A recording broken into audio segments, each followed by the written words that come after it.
Hemant Thukral and Ambarish Baliga have also joined in. Let's get talking about the trading aspects of today's session. Morning to both of you.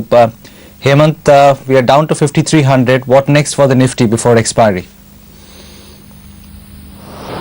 See, Udin, when I last came, I was of this opinion that there is more pain left in the system. But very clearly, what we saw yesterday was one of the worst market days that I have seen, because now market we all felt has stabilized after that downward cut to 5,300, moved back to 5,490. Yes, we were still expecting some correction, but I doubt anybody was seeing the intensity of the correction from higher levels again. See, now I feel that I don't want to recommend any fresh shorts in Nifty at these levels. Two prime reasons. India VIX has now reached 17-month high, so really the uncertainty is at peakest level currently. Second, the FI data, which I have been watching very carefully, has started giving me signals that there now Nifty futures selling may be halting at these levels. Yesterday they were buyers after 7 consecutive days of selling of Nifty futures, so that gives me a heart that maybe the downside is very limited from here on. In fact, I would be of this opinion that if Nifty bounces back and sustains above 5,330, then only we can expect that Nifty can go back up and retest 5,450 on the upside. So if it crosses 5,330, then I would like to go long for a pullback rally. At current levels, I am not ruling out another 50-60 downside. Maybe we have to revisit 5,200. But really, I would not like to go short at these levels, because I really feel market is now grossly oversold at these current levels. Ambarish, what do you think? Do you think it's becoming a sell every rally kind of market for the trader? Because that's the trade which has been working out these last couple of weeks.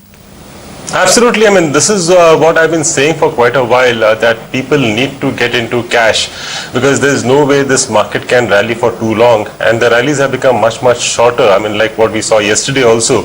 So I mean, any sort of a bounce back should be utilized to basically sell and get into cash, because I suppose over the next 2 or 3 months, 4 months, I suppose you should get a lot of opportunities to buy at lower levels. So it doesn't really make sense, trying to be like brave and buying into a market like this.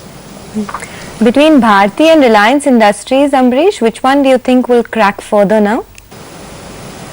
It's possible that something like a Bharti could actually crack further from these levels, because the rupee depreciating is clearly more positive for Reliance than Bharti, and at the same time clearly we see more of margin pressures for these telecom companies, including Bharti. So I think Bharti at these levels could in fact be a sell. Hemant, good morning. You have a buy on IndusInd Bank. That one actually bucked the trend yesterday. You see some more on the upside today? Yeah, morning Sonia. See, basically what I have seen in yesterday's data, in all the banks apart from Yes Bank and IndusInd Bank were the only two which actually saw short covering happening on continuous basis till the end of the day. Rest all banks saw, I'm keeping apart the HDFC Bank from here, and if you see rest all actually lost open interest, build further shorts. So I have a feeling that if Bank Nifty can hold 9150, IndusInd Bank can be one of the outperformers here on. IndusInd Bank technically has built up a very strong bottom around that 345 350 zone. So at dips I would like to accumulate that, keeping a very tight stop loss of 345 and an upside target of 375 380. Okay guys, get ready for a tough start. We'll slip into a short break and be back in time for the pre-opening.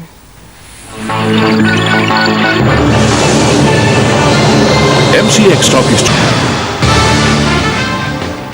Hi, welcome back to the show. More than the equity markets today, just watch how the money markets open up. Given the overnight cues, the opening on the rupee will not look good at all. Remember, yesterday the intraday low was 64.50, and that looks like it's very close today as well. The bond market opening will also be important. Yesterday there was a bit of a relief in the bond markets, but we've been chatting with our guests. Let's get a couple of more strategies out of the way.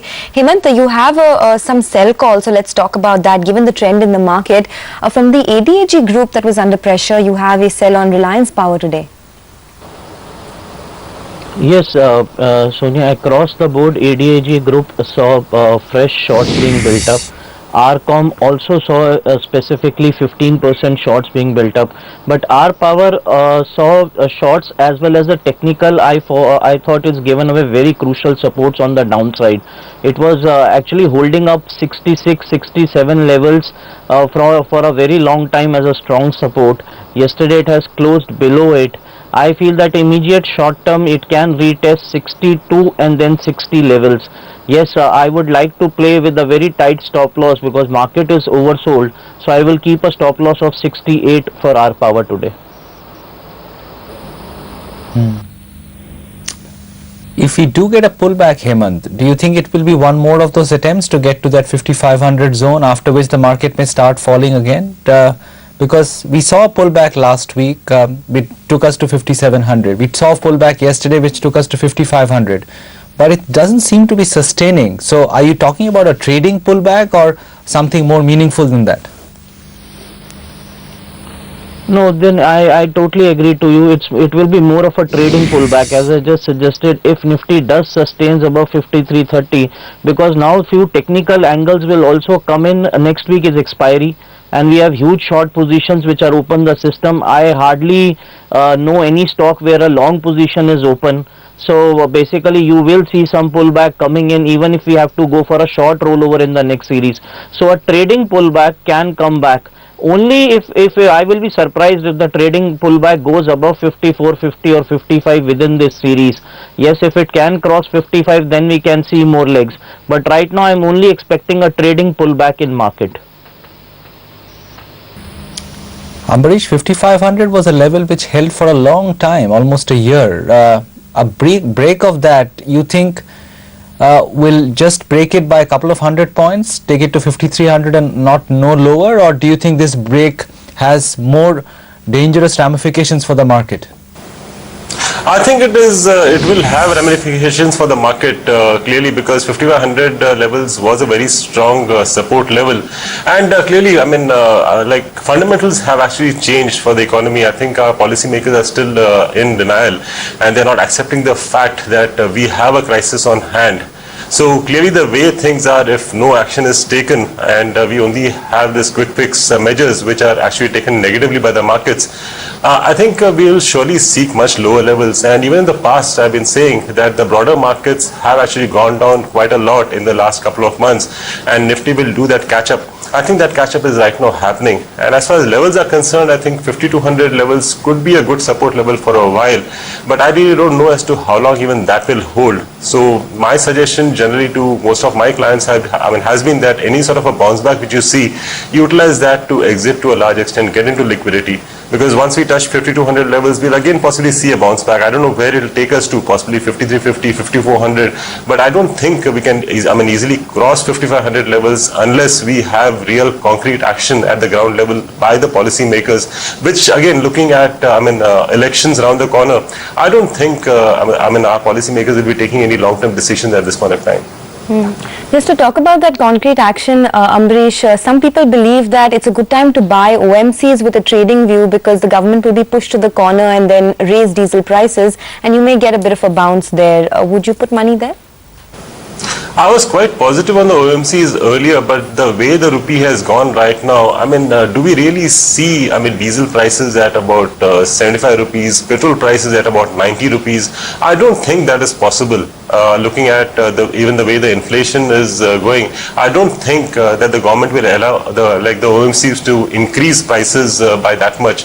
So I don't think at this point of time one should be looking at OMCs, because they'll surely bear the losses. Hemant, a quick word on any kind of formations that you're seeing in ITC now? Another high quality stock. Yesterday 31% fresh shorts have been built up. More surprisingly, it has gone below that 300 mark. So now the next support lies around 285, 290. That is an area which is a cause of concern, Udayan, because that is where high quality stocks. Okay, we are seeing the markets pre-opening coming in, so we'll get back to that. 13 points up on the Nifty now, 19 down on the Sensex. Unclear picture. Some huge rates on ONGC. I don't think it will open 10% down. IndusInd Bank down 5%. Coal India is quite weak. TCS is not looking comfortable. That's down below 1700 in the pre-opening.